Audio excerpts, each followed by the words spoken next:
নমস্কার বন্ধুরা, আমার চ্যানেলে আপনাদের সবাইকে স্বাগত।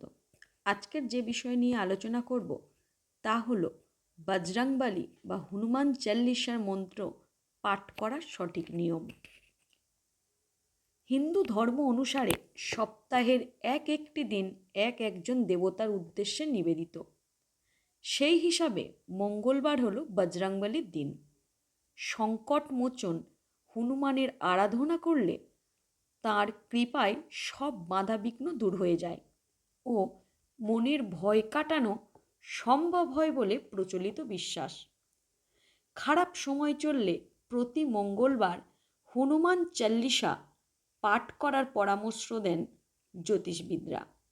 তবে হনুমান চল্লিশা পাঠ করার কয়েকটি নিয়ম রয়েছে, জেনে নিন কোন সময়ে এবং কোন নিয়ম মেনে হনুমান চল্লিশা পাঠ করলে প্রচুর উপকার পাওয়া যায়। তুলসীদাসজি 40 দোহা বা চৌপায়ের হনুমান চল্লিশা রচনা করেছিলেন। মনে করা হয় হনুমান চল্লিশা পাঠ বজরংবলীকে খুশি করার সহজ উপায়। বজরংবলী হলেন শক্তি, ক্ষমতা ও সাহসের প্রতীক। দীর্ঘদিন ধরে রোগে আক্রান্ত থাকলে হনুমান চল্লিশা পাঠ করে সুফল পেতে পারেন। এর ফলে স্বাস্থ্যোন্নতি হবে এবং শারীরিক সমস্যাও ক্রমশ কমতে থাকবে। হনুমান চল্লিশা পাঠের নিয়ম: 1.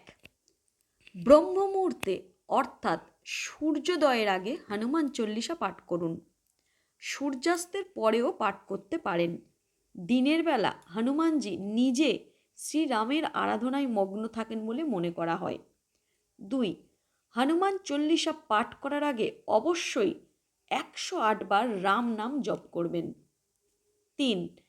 পাঠ শুরু করার আগে দেশি ঘিয়ের একটি প্রদীপ জ্বালিয়ে নেবেন। 4. তাড়াহুড়ো করে হনুমান চল্লিশা পাঠ করার প্রয়োজন নেই।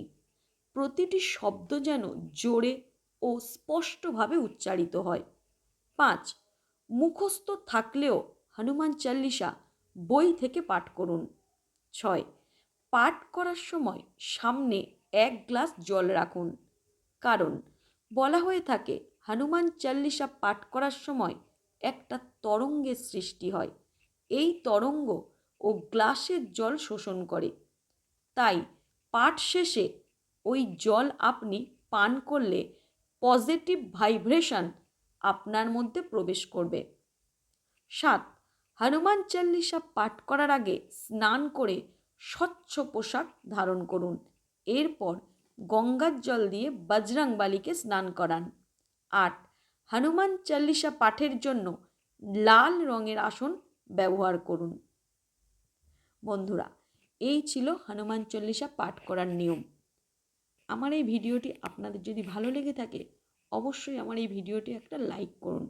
আর যারা আমার চ্যানেলে নতুন তারা অবশ্যই আমার চ্যানেলকে সাবস্ক্রাইব করে আমার পাশে থাকুন। নমস্কার।